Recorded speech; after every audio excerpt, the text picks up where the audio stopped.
How to set up your floor plan in Eat app. Setting up your floor plan is the first step to getting more reservations. This is how you'll let the system and your guests know about your bookable tables. Let's get started.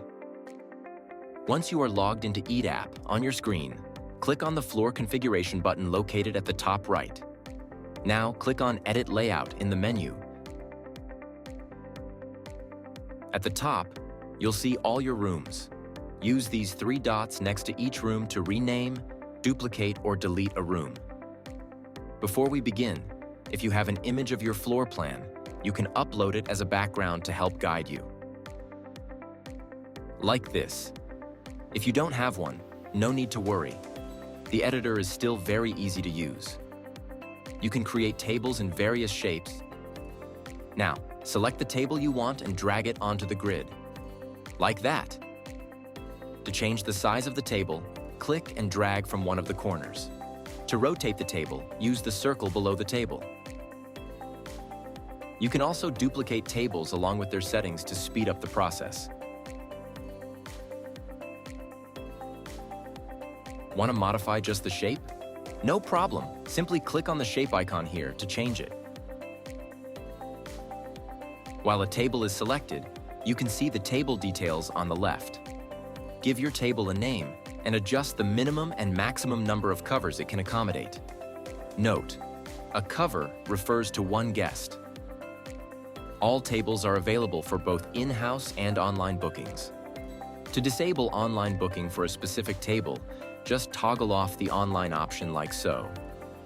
Keep in mind, the round web icon on the tables indicate that they are available for online booking. Wait a second. Don't you have more than just tables at your venue?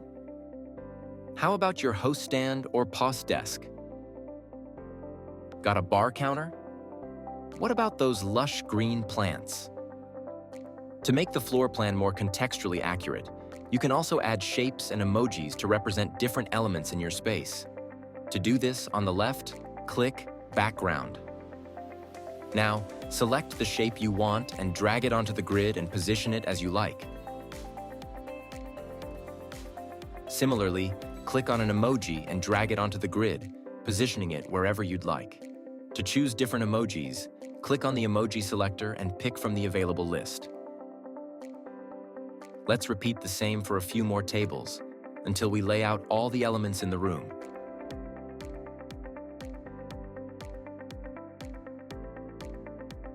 When you finish adding all the tables, remember to save your room by clicking the Save Room button on the top right. If you want to add a new room, click Add Room and repeat the same process.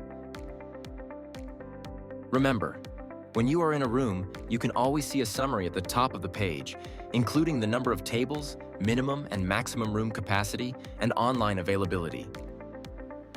And that's it. You're all set.